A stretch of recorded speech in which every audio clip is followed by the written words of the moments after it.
Eleanor Blake moved through the terminal as if she owned every step, but inside she felt the familiar weight settling into her chest.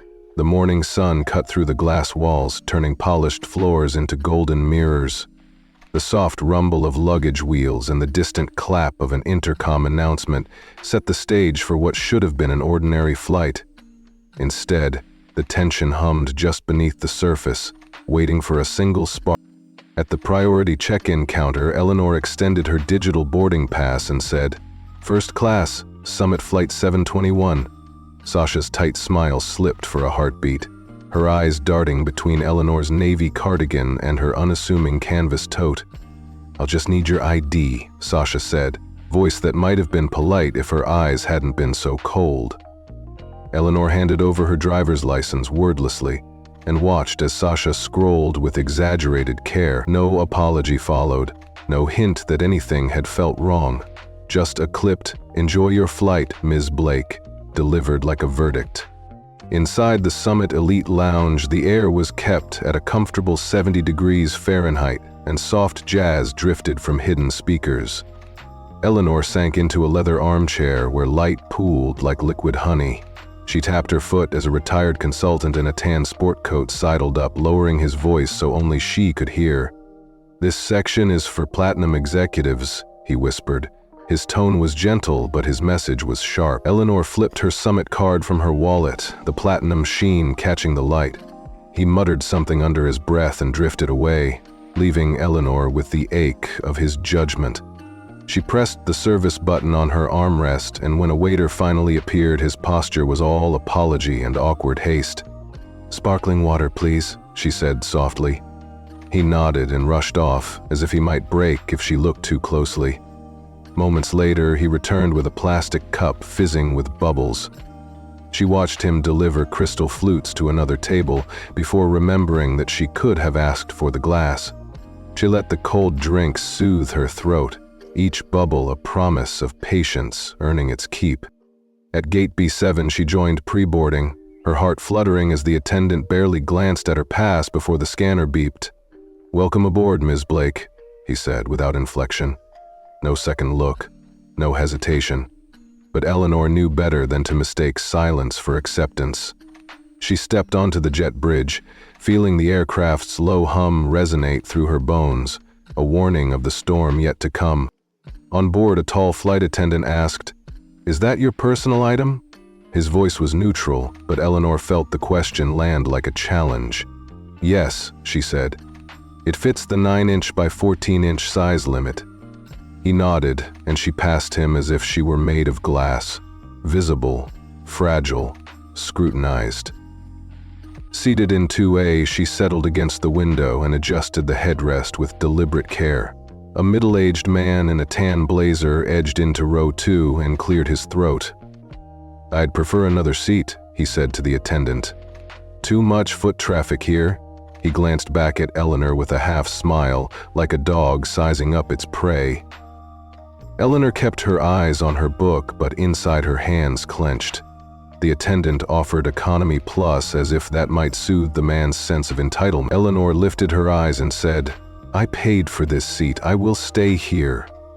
The man's jaw tightened as he slunk past, leaving the air colder than before. When the welcome drink trolley came by, everyone else received their champagne in crystal. Eleanor's sparkling water stayed in its plastic cup. She did not speak. Instead, she stared out at the endless concrete apron and thought of her father's old words, "You do not need to shout when you carry truth." She let that truth anchor her, even as the cabin filled with hushed whispers and sideways glances. A final attendant asked about her meal choice. Eleanor reminded her of the vegan request she had confirmed 3 weeks ago. The attendant flipped through a tablet and frowned. "I don't see it here," she said. Eleanor retrieved the email on her phone and showed it to her. The attendant's shoulders sagged and she mumbled an apology as she scribbled a note. Eleanor tucked her phone away and closed her eyes for a moment, breathing in the thin cabin air. The engines began their low rumble as the door chimed closed and the pilots prepared for taxi. Eleanor felt a surge of something harden within her. She sat perfectly still, her face composed, even as her mind sharpened into focus. This was no longer about discomfort or polite society.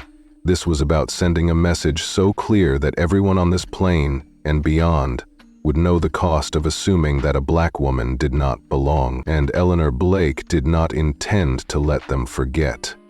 Eleanor Blake's gaze stayed fixed on the smooth gray tarmac below, but her mind raced ahead, already bracing for the next slight. She had learned to expect these microaggressions, that glance that lingered too long, that hushed whisper behind a hand. The safety video blinked onto the screens in the armrests, but Eleanor had long since memorized every routine. She closed her eyes for just a heartbeat, inhaled deeply, and then reached into her tote for her matte black laptop, the silver Vanta Labs logo gleaming like a badge of honor.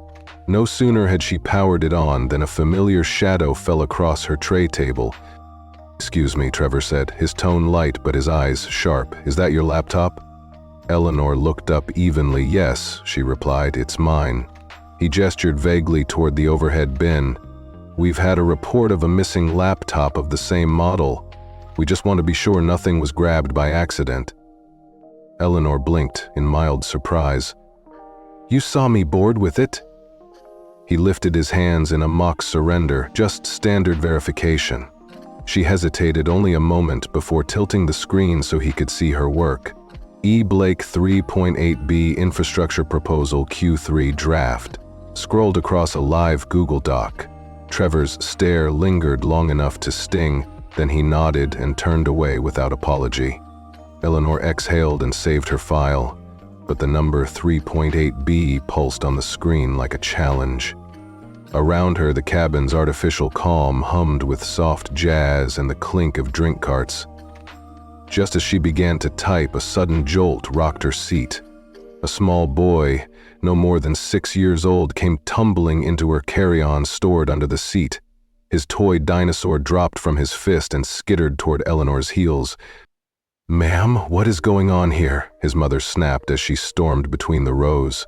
She wore a high-end tracksuit and designer sunglasses that caught the light with every glare. "Did you trip my son?" Eleanor kept her voice measured. "He ran into my bag. I didn't move." The woman's lips curled. "Maybe you should pay attention, instead of typing away like you're running a business from a plane." Several passengers shifted uncomfortably. No one intervened. Trevor pretended not to notice, fussing with the beverage cart just out of earshot.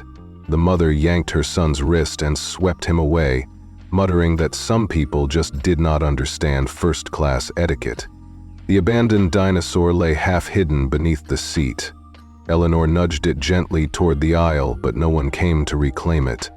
15 minutes later, the seatbelt sign blinked off and lunch service began. Eleanor reopened her laptop, but her flow had fractured. She flipped through emails until one marked Confessional Nova deal caught her eye.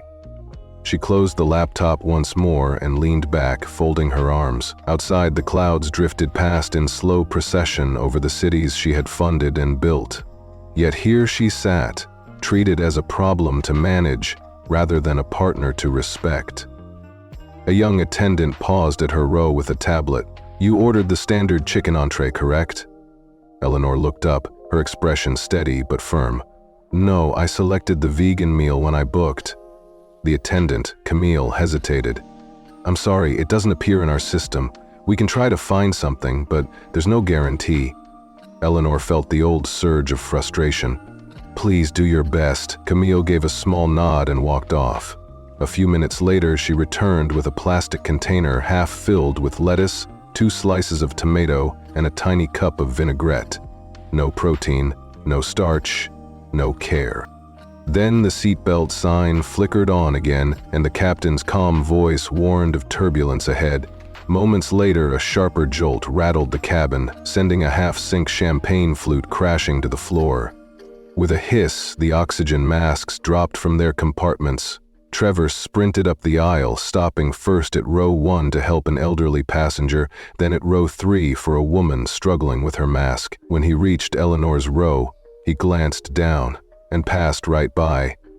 His omissions struck louder than the landing gear. Eleanor secured her own mask with practiced ease. When the turbulence eased and the masks retracted, she pressed the call button. Camille arrived, flinching at the sight of Eleanor's steady stare. "Yes, ma'am?"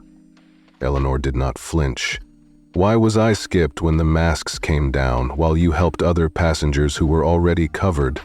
Trevor appeared moments later, his face tight. "You had your mask on, you were fine. I was prioritizing need." Eleanor's voice was calm as glass. "Apparently people who look like me don't qualify as needing help." The silence that followed bore down on the cabin like a storm. Before she could say more, a new figure emerged at the front. He wore a tailored gray vest over a black shirt, and his name tag read Jordan, Guest Relations Lead. He paused beside Trevor and whispered something before turning to Eleanor. "Ms. Blake," he said, his voice smooth as polished stone. "Do you have a moment to step aside for a quick check on your comfort?"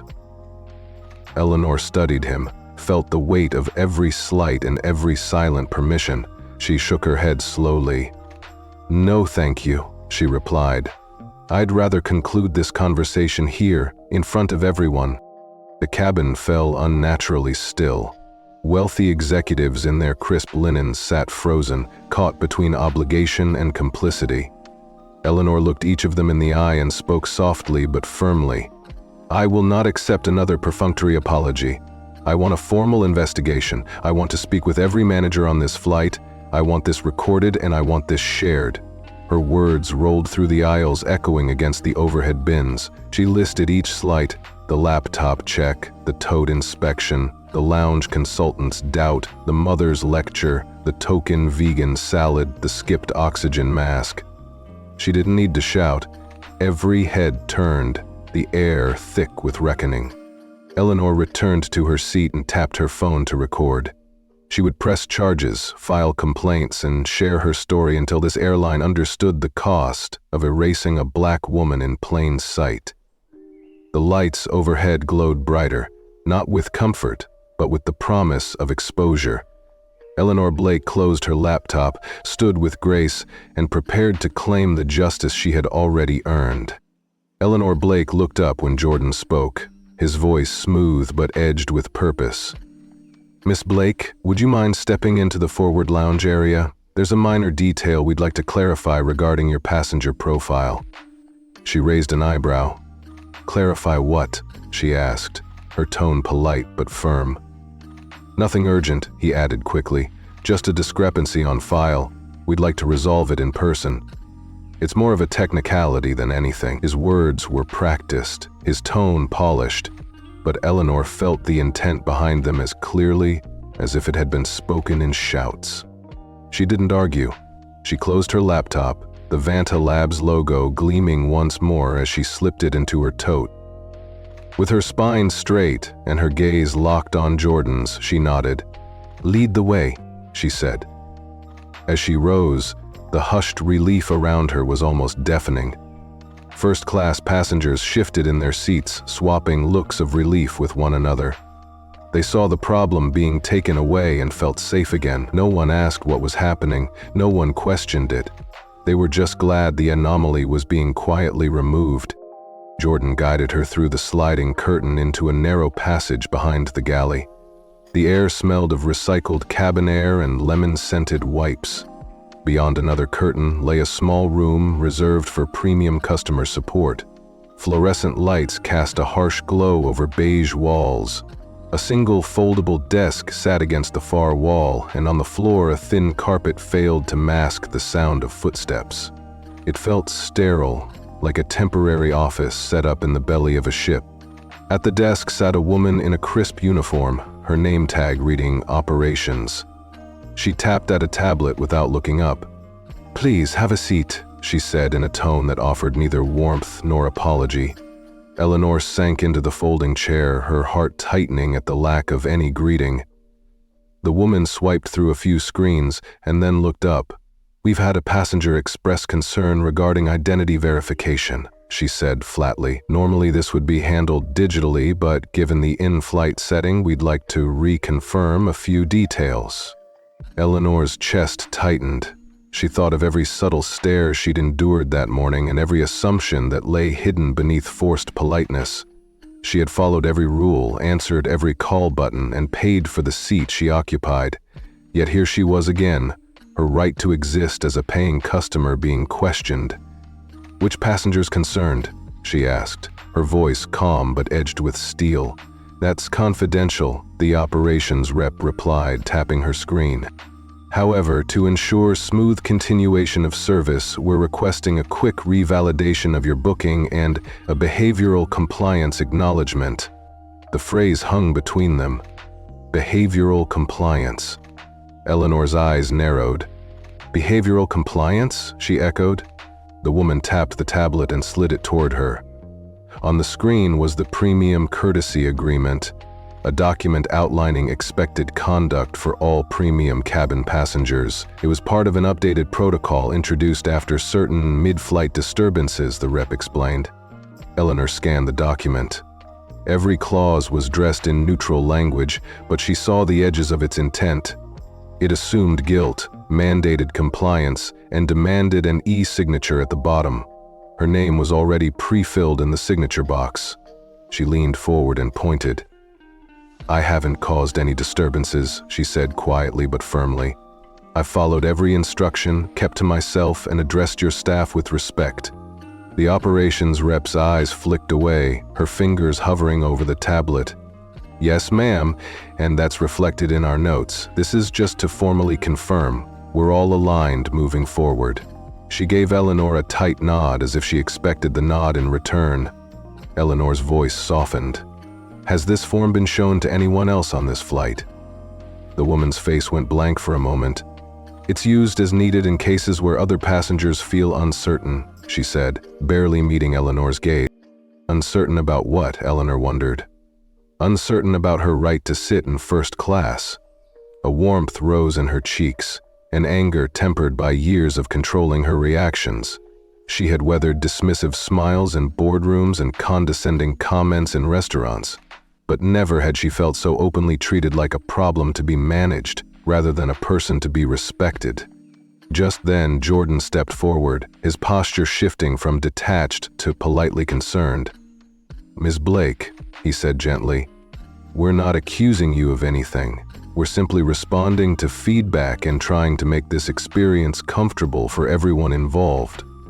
His words were carefully chosen, soft as velvet, but Eleanor heard the steel beneath. Her mouth twitched, not in a smile but in disbelief. She swallowed, keeping her voice low. "Comfortable," she repeated, letting the word hang in the air. "I paid for first-class comfort. I've done everything required, and yet you still ask me to validate my presence." A beat passed. Jordan opened his mouth, closed it, and then leaned in slightly. "Just sign at the bottom," he urged. He tapped the tablet lightly. Eleanor sat back, folding her hands in her lap. She did not look away. She did not lower her eyes. In that moment, she embodied every black woman who had been assumed unworthy of respect or dignity. She was calm, composed, and unbroken. The room felt small around her, but fierce with the weight of her conviction. The hum of the air conditioning and the soft thrum of the engines beyond the thin walls felt distant now. Eleanor wondered if the passengers behind her curtain had any idea what was happening. She wondered if they would ever feel the same relief they had moments ago. She felt their relief, like a bruise. Jordan cleared his throat, the tablet still in his hand. His carefully cultivated courtesy was fraying at the edges. Eleanor leaned forward, her gaze unwavering. She did not threaten, she did not shout. She asked simply, "What happens if I don't sign?" The corners of his mouth tightened. "Then, I'm afraid we'll need to relocate you to an alternative seating arrangement until we can finish verifying all details." Relocate her. Demote her to economy. The words barely needed to be spoken. She felt their weight settle over her like a winter chill. She thought of every mile she had flown, every decision she had made to invest in her future, every barrier she had broken. She would not be moved. She would not be made small. Jordan cleared his throat again. Eleanor rose from the folding chair, standing tall in the cramped space. "Lead the way," she said, her voice low but resonant. She would not sign their protocol. She would not validate their prejudice. The moment stretched, charged with the electric tension of systems about to break under her refusal. Jordan's voice softened even more. "Ms. Blake, we're going to let you return to your seat for now, but we do expect your cooperation should further issues arise." Eleanor did not blink. "Define issues," she shot back. He did not answer. He merely stepped aside, allowing her passage. She walked out, her shoulders squared, the weight of every prior insult and slight forging her resolve into something formidable. Back in the cabin, her seat 2A awaited. Passengers shifted uneasily as she returned, the air growing dense with the knowledge of what had just transpired. The tension did not dissipate. It reshaped itself into a new discomfort, slower but more deliberate. Eleanor Blake buckled her seatbelt and leaned her head against the window. She stared out at the pale sky and felt the calm after one storm gathering into another. She did not need to look around to know they were watching. She did not need to speak to know they were listening. In the hush of the cabin, Eleanor had already spoken louder than any apology could echo, and Jordan, standing just beyond her row, cleared his throat once more as he prepared to resume his role. But in that charged silence, Eleanor Blake had won her moment of reckoning.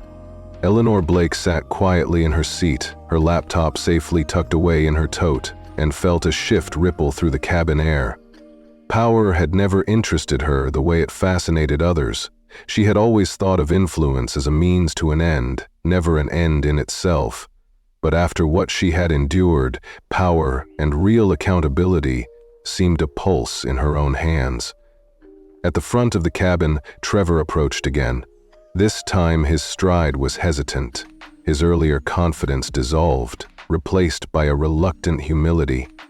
"Miss Blake," he said cautiously, his voice low enough that only she could hear.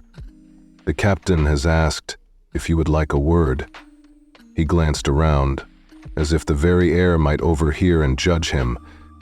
Eleanor looked him in the eye without a hint of anger or fear. Her expression was calm, yet every line of her face betrayed the exhaustion of being tested, but also the steel of someone who refused to break.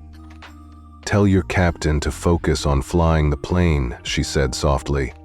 "I've already weathered more turbulence than that cockpit could ever handle." Trevor hesitated, head dipping in reluctant compliance, and then slipped away without another word. A few rows back, the man who had demanded a seat change sat rigidly upright. He scrolled through his phone, his face paling each time he glanced toward Eleanor. He had been part of the chorus of silent witnesses, complicit in every slight. Now he couldn't pretend. Camille passed through the aisle, her steps more deliberate, her posture less guarded than before. She paused at Eleanor's row and gently set down a bottle of San Pellegrino with a crystal glass. "Compliments of the crew," she said, her voice barely above a whisper. Eleanor nodded once, her gaze lingering on the bottle. She did not reach for it. "You don't have to fix what you didn't break," she said. Her tone was soft, but the words landed like stones. Camille's shoulders sagged slightly. "For what it's worth," she said, "I'm sorry." Eleanor offered a faint nod of acknowledgement and turned her attention back to the window. She did not crave pity, she craved accountability. Below, in Skylar Airlines corporate headquarters in Chicago, chaos reigned. CEO Brenda Holloway stormed into the crisis response room, where legal counsel, communications directors, and the chief financial officer had already assembled around a long conference table. The tension was palpable, slicing through the stale recycled air. "How did this happen?" Brenda demanded, voice echoing off the glass walls. She planted both hands flat on the polished surface, her manicured nails clicking against the wood. Malcolm Reyes, the CFO, looked up from the tablet glowing in front of him, his expression tight with regret. "We pulled one of our own top-tier investors from first-class mid-flight without realizing it was her," he said. She's the founder of Equitas Capital. She designed the entire $5.8 billion post-crisis funding structure. Brenda's face drained of color. You mean she's the architect of our financing? She whispered, tasting the words like poison. Worse, Malcolm confirmed. She just froze $900 million, effective immediately, for non-compliance with our DI benchmarks. Silence engulfed the room. The chief communications officer cleared her throat. We need a preemptive statement, she said, something that signals we're taking internal action without full admission. We can't let this spiral uncontrolled. Brenda sank into a chair, her eyes fixed on a blank spot on the wall. $3.8 billion hangs by a thread, she muttered. We cut our own lifeline, and for what?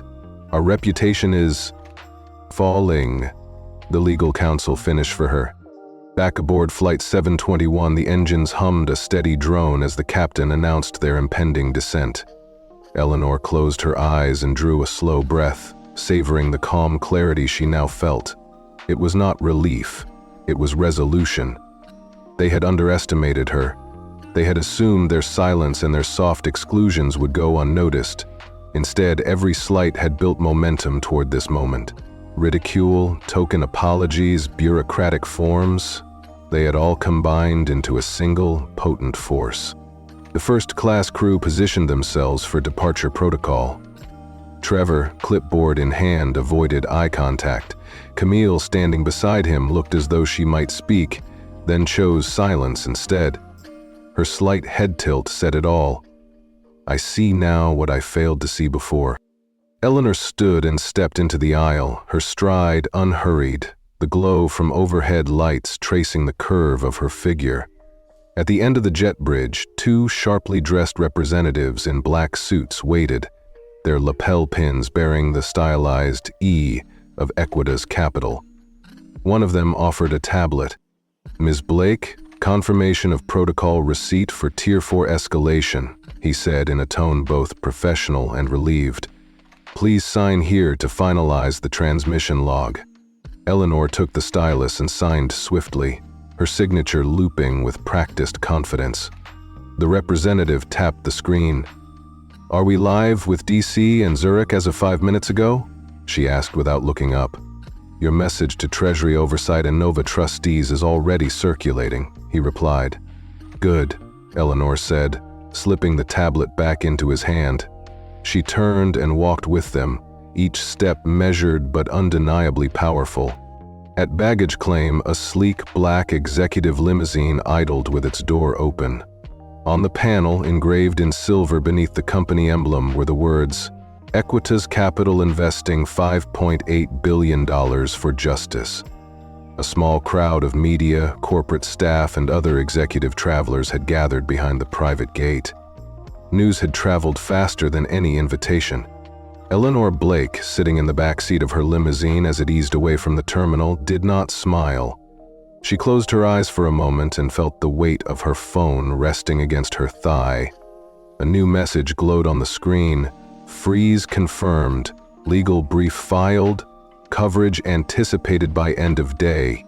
Your conduct during Flight 721, specifically your repeated discriminatory behavior and failure to uphold respectful conduct standards toward a Tier 1 verified passenger, constitutes breach of Clause 2.1 of our contractual policy. Your employment is terminated effective immediately. Final compensation will be processed within 7 business days. You are not to report for duty or access company systems. Trevor sat in his modest apartment, reading the email again and again. His fingers trembled, not with disbelief, but with the sudden clarity that the pedestal he had built under himself, authority, superiority, was entirely disposable. Camille, spared immediate dismissal, received a written warning and was placed under formal review.